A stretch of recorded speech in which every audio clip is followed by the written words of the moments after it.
Welcome back. It's your host, GF. I want to wait an extra day for the NBA trade deadline. This is the Toronto Raptors episode. Lots going on. We'll start the Raptors, and then we'll finish with one of the biggest trades in NBA history. But welcome to the Raptors, Brandon Ingram. Brandon Ingram, former second overall pick, bounced around, got caught in the LeBron trade bullshit, kind of like Wiggins, so they're on the move.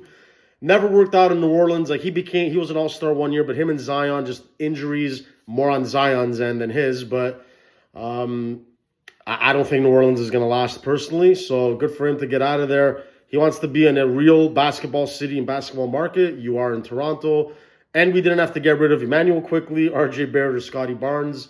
So that's a win. Bruce Brown, spare parts, draft picks. Now, is it the 2026 first and second or 2025? I think they've confused that. But I still want us, if we have our draft pick this year, I want us to continue to lose, play hard but lose, and try to get a top 5 pick. And then we'll give up the pick the following year. So love what Ujiri and Webster are doing. Then James Wiseman for nothing. James Wiseman, another second overall, but he's a flat-out bust. Golden State, Detroit, been bounced around, but we gave up absolutely nothing for him. So I like reclamation projects, low risk, and again, a high reward if it pans out.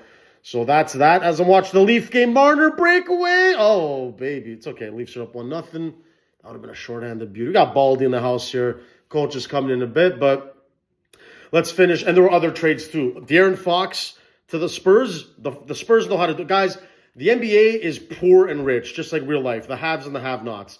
The Spurs, Wembanyama at the right time. Now you got your superstar point guard. That's what you need. Everything else they can fill in between. They have what they need. Now let's get to Luka Doncic for Anthony Davis. Never would have done it. No one ever saw it coming.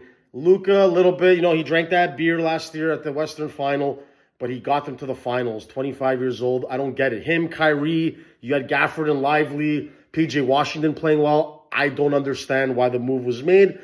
Well, the conspiracy theorist in me think, the Lakers again, ratings are down because it happened with the following history lesson out there for you guys.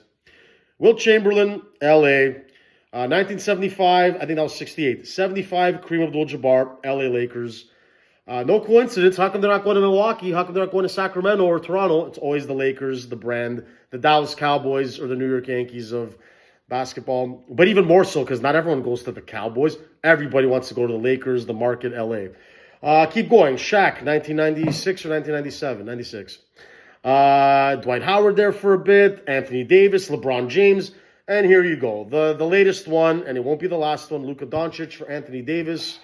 Had diehard Mavs fans crying outside the building. I can relate. They probably thought he was going to be the next Dirk Nowitzki and maybe better, but they have to get over it. They can win with Anthony Davis, Gafford, Lively to go with PJ Washington and what's his face, Kyrie Irving. They got better defensively. Klay Thompson, thank you, Baldy. Klay Thompson, we got to find out what he has left, but the parts are there for them to contend in the short term. But long term, 7 years older, Anthony Davis is than Luka Doncic. This is advantage Lakers. It gives LeBron another stack job, so they're going to stack it up again. It's not stacked this year, but the Lakers aren't done making moves. So, and that'll get the transition from LeBron retiring, and then Doncic takes over. So that's how I saw trade deadline. But good for the Raptors. Bottom line, that's what I care about. Fuck the Lakers and all these other teams. They always get whoever they want. It's not a fair league, the NBA, but the Raptors are at least, I'd say, top 12 market, top 10. So it's good for us. But again, starting next year, I want to cheer for them. I think they will be a play-in team. Playoffs, top 6 is going to be tough in the East. There's more parity. I understand now why there's 10 teams on each side, because the 10 out West, they're all legit playoff teams, and 4 of them are going to be in the play-in. So, even the East has gotten a little bit more parity. What a save. We got Stolers in it here. Awesome. So that is the weekly wrap for the Raptors. I'm excited. I am happy. Masai Ujiri, guys, when you have one of the best, if not the best, management teams, the president, the GM, shout out Bobby Webster. We already have a championship, 2019. They know how to make things happen. Now, will our Leafs do something? We'll see.